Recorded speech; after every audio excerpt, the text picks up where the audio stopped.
السلام علیکم ورحمۃ اللہ وبرکاتہ۔ سوال کیا ہے، پوچھ رہے ہیں مفتی صاحب، چھوٹے بچے کے ہاتھ سے قرآن گر جائے تو اس کا کیا کفارہ ہے، شرعی حکم کیا لاگو آئے گا؟ قرآن پاک چھوٹے بچے کے ہاتھ سے گر گیا تو اس کا کفارہ تو نہیں ہے۔ بعض لوگ جو ہیں بطور کفارہ قرآن پاک کو ایک ترازو کے ایک طرف اور اس کے دوسری طرف جو ہے وہ گندم یا آٹا رکھتے ہیں۔ ایسا کوئی کفارہ کہیں بھی نہیں لکھا، بلکہ یہ قرآن پاک کی بھی بے ادبی ہے کہ آپ قرآن کو ترازو میں رکھیں اور دوسرے پلڑے میں جو ہے وہ گندم یا آٹا جو ہے اس کو تول لیں۔ یہ قرآن کی بے ادبی ہے۔ اس طرح کرنا یہ بے ادبی کے زمرے میں آئے گا، یہ کفارہ نہیں بنتا۔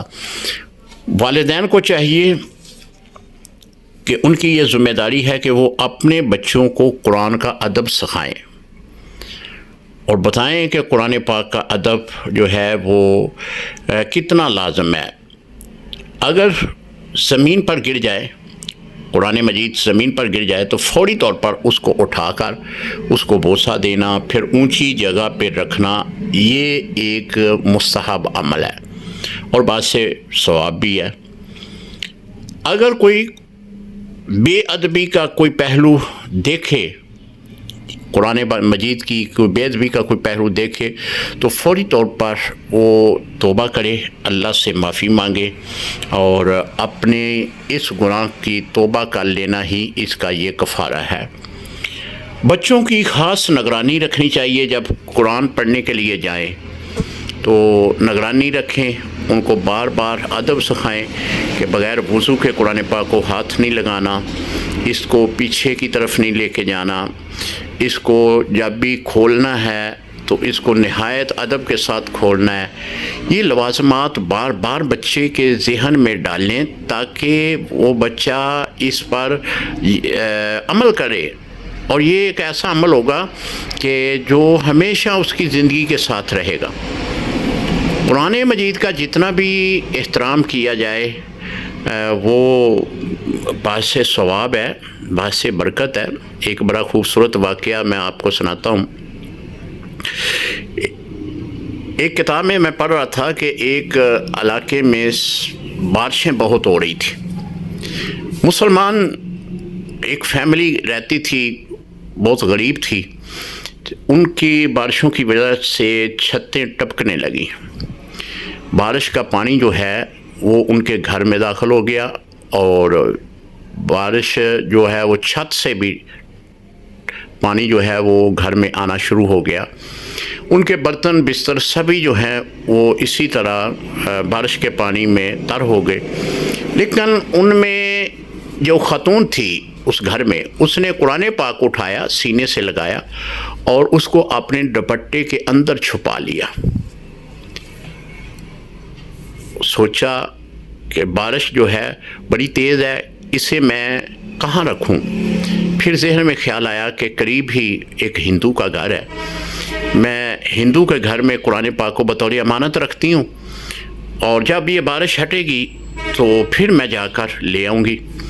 اس نے رات کے وقت دروازے پہ دستک دی تو ہندو عورت جو ہے اس نے دروازہ کھولا، دیکھا تو قریب جو رہنے والی مسلمان عورت ہے وہ قرآن مجید اپنے دوپٹے سے نیچے نکال کر دے رہی ہے، اور اس نے قرآن پاک دیتے وقت اس بات کی تاکید کی کہ یہ ہماری کتاب ہے، ہم اس کا بہت احترام کرتے ہیں۔ بارش برس رہی ہے، تیز قسم کی بارش ہے، چھتیں جو ہیں ہماری ٹپک رہی ہیں اور مجھے کوئی بھی محفوظ جگہ نہیں ملی سوائے تیرے گھر کے، یہ تو قرآن پاک جو ہے وہ اپنے گھر میں بطور امانت رکھ لے، جب بارش ختم ہوگی صبح ہم لے لیں گے۔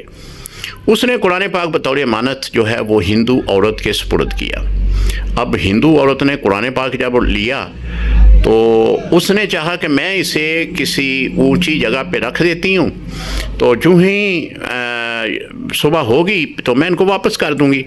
جب اس نے اونچی جگہ پہ رکھنے کا ارادہ کیا تو سوچا کہ یہ تو مسلمانوں کی کتاب ہے، اس نے جو ہے بڑی ادب کے ساتھ میرے تک پہنچائی ہے، تو یہ کہیں بے ادبی نہ ہو جائے۔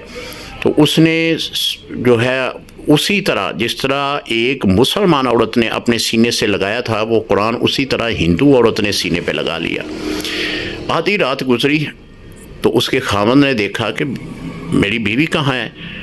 وہ بیوی کو تلاش کرتے ہوئے جب وہ باہر کے دروازے کے قریب آیا تو دیکھا کہ وہاں اس کمرے میں بیوی جو ہے وہ کھڑی ہے۔ اس نے کہا تو اس وقت یہاں پہ کھڑی ہے؟ اس نے کہا کہ مسلمان عورت جو ہمارے ہمسائے ہیں انہوں نے مجھے اپنا قرآن لا کر دیا ہے، تو قرآن کو میں سینے سے لگایا ہوا ہے اور میں جہاں بھی رکھنا چاہتی ہوں میں سوچتی ہوں بے ادبی نہ ہو جائے، تو میں آدھی رات تو میں نے اس طرح گزار دی ہے۔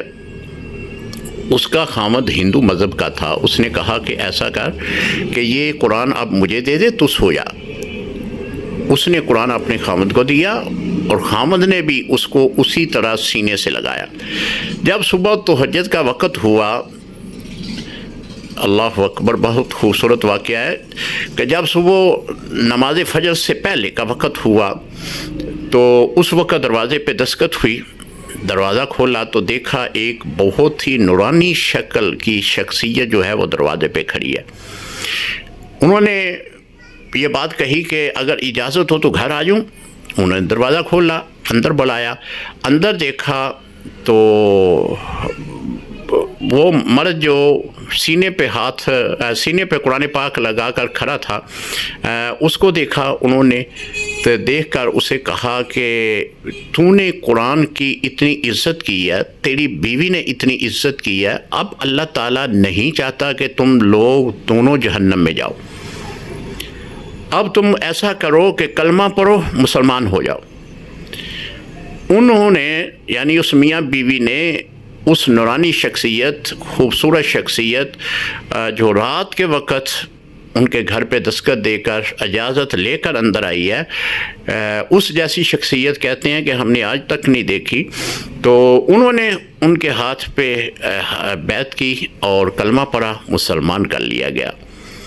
جانے لگے، پوچھا کہ حضرت آپ بتا تو دیں آپ ہیں کون جو اتنا رات کے وقت ہمیں اتنے ہمارے اوپر مہربانی کرنے کے لیے آئے؟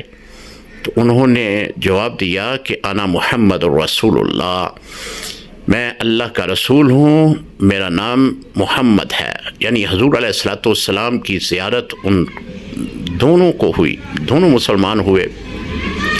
قرآن کی عزت بندے کو اس مرحلے پہ پہنچا دیتی ہے، اگر وہ غیر مسلم ہے عزت کرتا ہے، اللہ اس کے صدقے میں اسے مسلمان بھی کرتا ہے، پھر زیارت رسول اللہ بھی کرتا ہے۔ تو جو بچہ قرآن پڑھنے کے لیے جاتا ہے، سب سے پہلے والدین کی یہ ڈیوٹی ہے کہ والدین جو ہے وہ اس کو قرآن کا ادب سکھائیں۔ جب وہ اس کو بھرپور قسم کا، بھرپور انداز میں قرآن کا ادب سکھائیں گے تو لازمی طور پر وہ کسی وقت بھی اس طرح کی جو بے ادبی کا زمرے میں آئے گا وہ نہیں آنے دے گا۔ اگر قرآن پاک زمین پہ گر گیا، میرے استاذی محترمی کے پاس اگر کوئی قبلہ شیخ الحدیث علامہ محمد صدیق مجدی رحمۃ اللہ تعالیٰ علیہ آپ کے پاس کوئی مسئلہ پوچھنے کے لیے آتا تو وہ یہ نہیں فرماتے تھے کہ یہ نہیں کہنا کہ قرآن گر گیا، کہنا قرآن زمین پہ تشریف لے آیا۔ سبحان اللہ، وہ کہتے تھے قرآن زمین پہ تشریف لے آیا، یعنی یہاں تک کا ادب تھا۔ تو اگر قرآن زمین پہ اس طرح تشریف لے آئے تو اس کے بارے میں یہی ہے کہ توبہ، اللہ سے معافی، استغفار کی جائے، اللہ رب العزت ہمارے گناہ معاف فرمائے گا۔ السلام علیکم ورحمۃ اللہ وبرکاتہ۔